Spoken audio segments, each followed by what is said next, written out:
Bonjour à tous. Je vais vous parler de voyagesncf.com et de la communication qu'on a entrepris en 2010.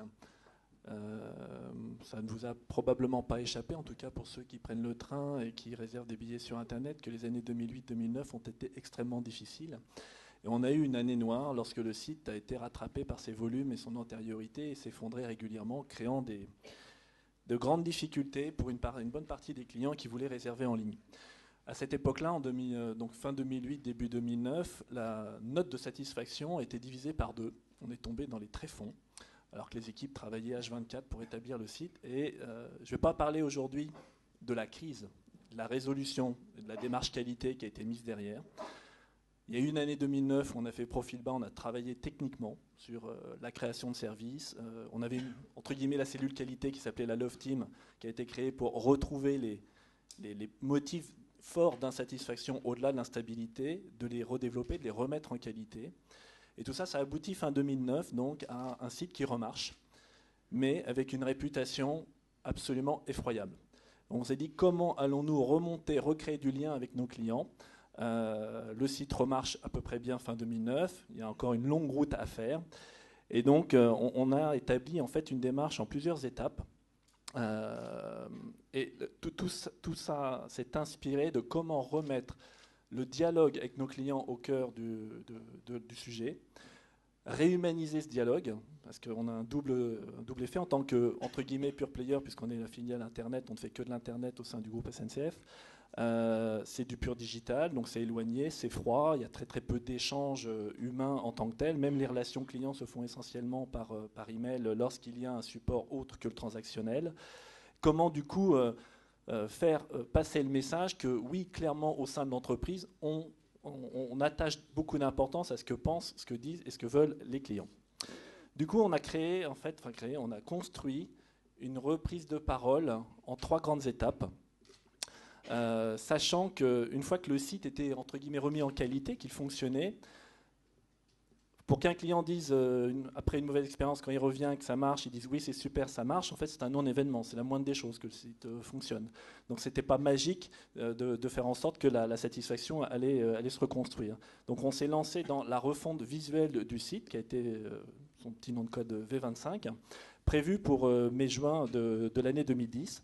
Mais avec une démarche du coup anticipée dès la fin 2009 d'appel au peuple d'une certaine manière pour préparer le terrain et dire aux gens qu'on était à l'écoute des points durs et de ce qu'ils voulaient comme priorisation. Il y a une phase 2 avec la sortie elle-même du site en mai et juin et une grande phase d'avant-première où on a fait contribuer les clients et les commentaires. Ça a été mis en ligne et rendu public. Et une phase 3 qui a été toute récente là, à la rentrée de Buzz sur laquelle je reviendrai. Donc la première phase, ça a été vraiment remettre les clients dans un dialogue pour leur dire qu'ils pouvaient participer au site. Essentiellement une campagne de communication presque quotidienne, quelques bannières, sous un slogan 800 000 cerveaux valent mieux qu'un, c'est-à-dire qu'on n'était pas une entité qui travaillait dans un grand building complètement isolé et qu'il y avait 3 ingénieurs fous qui décidaient de la pluie et du beau temps sur le site. Donc on a à l'époque communiqué sur cet axe. On a créé un laboratoire également, accessible en ligne, pour permettre à des gens les plus impliqués de venir contribuer, suggérer des idées, montrer aussi ce que l'on faisait, expliquer pourquoi le site ne marchait pas pour telle et telle raison, et expliquer ce sur quoi on travaillait, et donner de la visibilité sur les roadmaps et les échéances avec lesquelles, normalement, les nouvelles versions allaient permettre de reprendre la main sur un site performant et qualitatif. Donc ça s'est fait au tout début de l'année, et on a senti à partir de ce moment-là un changement dans l'attitude. On a en gros coupé court au buzz extrêmement négatif qui se propageait sur Internet. On a également à l'époque dédié une personne au suivi de Twitter qui commençait à prendre son envol. Donc parce qu'on s'apercevait que 2 choses, c'est que le moindre doute de dysfonctionnement était immédiatement relayé sur Twitter. Ça devenait entre guillemets le scoop du moment de détecter quand voyagesncf.com allait tomber. Et puis le moindre truc, en fait, qui était indépendant de notre volonté, devenait de notre faute en tant que tel. Donc il y a eu tout un amalgame fait à un moment donné. Il fallait impérativement qu'on puisse investir, répondre en temps réel, ne pas laisser justement ce buzz se propager. Et donc des community managers ont été dédiés pour suivre, répondre, expliquer et montrer que on était là pour gérer les sujets. La deuxième phase qui a été mise en œuvre, ça a été vraiment lorsque le site a été refondu avec de nouvelles grandes fonctionnalités très attendues, comme un super calendrier qui montre les prix sur un mois avant ou après pour les gens qui sont flexibles pour leur départ. Mais au-delà des fonctionnalités, la démarche a été de capitaliser entre guillemets sur ce que j'appelle l'appel au peuple et de vraiment mettre en ligne un forum avec une phase d'avant-première. C'est-à-dire que le site a été lancé officiellement fin mai, mais pendant tout le mois de mai, il y a eu une avant-première pour les meilleurs clients, pour les influenceurs, pour les blogueurs, pour les journalistes, pour qu'ils puissent venir voir quel était le fruit justement du travail qui a été fait en co-construction pendant les mois précédents. Éviter ce regard de c'est un site d'une grande institution qui pense ce qu'elle veut et qui délivre un produit et après on aime ou on n'aime pas. Non, c'était de dire voilà là où on en est, il est en mode bêta et venez contribuer. On s'est entre guillemets fortement inspiré d'une logique à la Google qui lance tout un tas de produits en bêta. Ils sont live, ils sont en prod, ça dure 6 mois. Ce n'est pas un produit fini. En fait, je crois que de plus en plus, c'est ça le web et c'est ça le digital. C'est une ébullition permanente de créativité, de correction. On apprend en marchant. Et ça a commencé à vraiment cranter un dialogue extrêmement riche avec les clients qui ont commencé à soutenir les équipes, à donner des messages d'encouragement en disant oui, ça va dans le bon sens, etc. On voudrait encore ceci, on voudrait cela. Et contrairement au lab, le lab où en fait les messages étaient reçus et traités par les équipes internes pour être priorisés, on a laissé vraiment les messages postés avec les commentaires, les réponses des contributeurs de manière publique.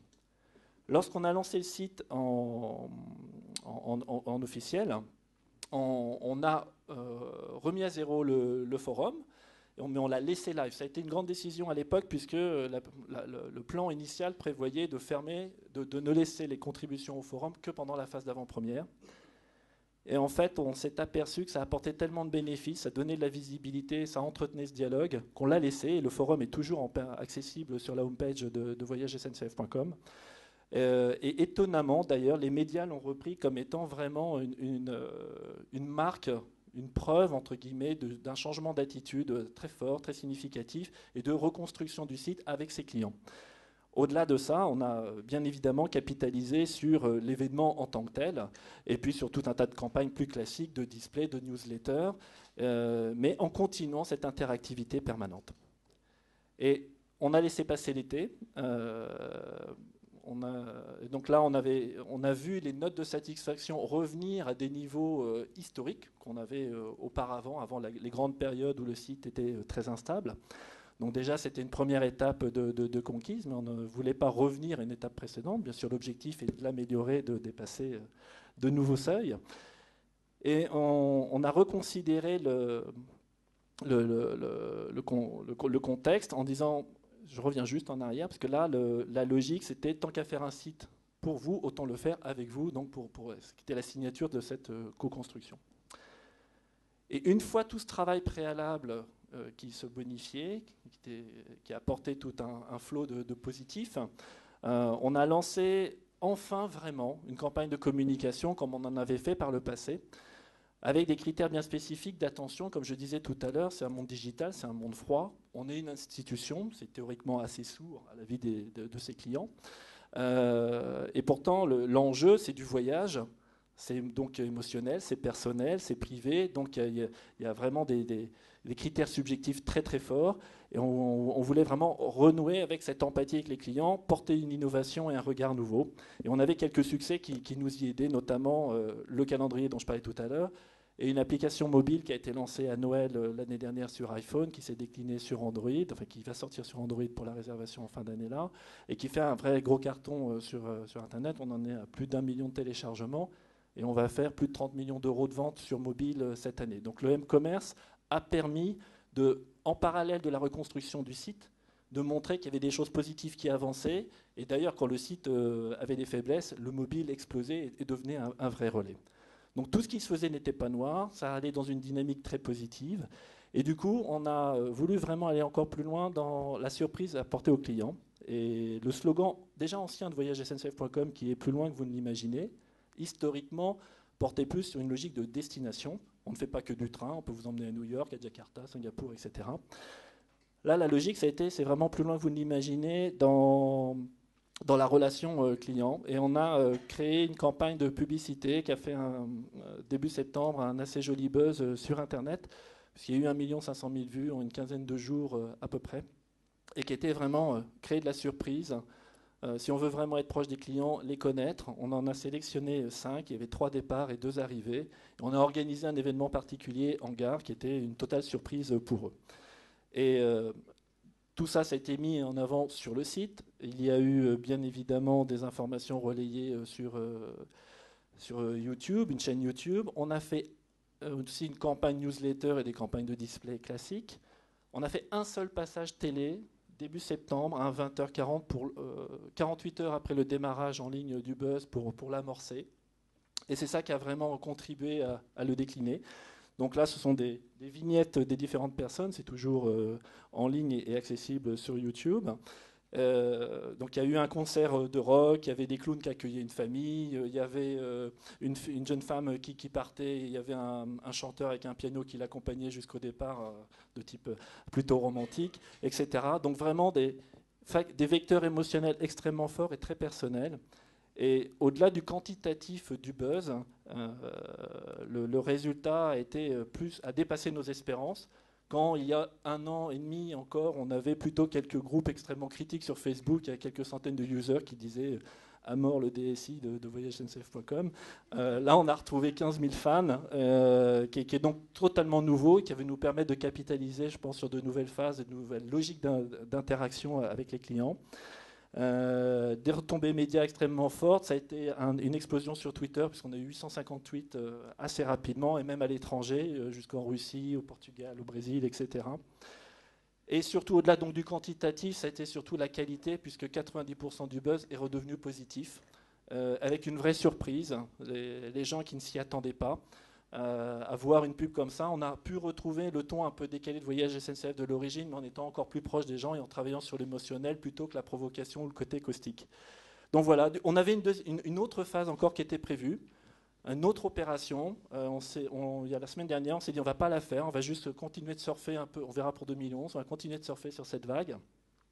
On la suit, il va falloir d'ailleurs qu'on travaille tous les nouveaux amis qu'on a sur Facebook, et ça c'est absolument génial. Et voilà, c'était les différents commentaires. Un petit défaut dans la campagne, c'est que ça a été énormément attribué à la SNCF, notre maison mère, mais bon, tant mieux, on est là pour ça. Et puis, des très contents, c'est le groupe de rock, les Sticky Boys, qui depuis ont fait un carton sur leur page MySpace. Voilà, merci. Merci beaucoup aux 4 intervenants.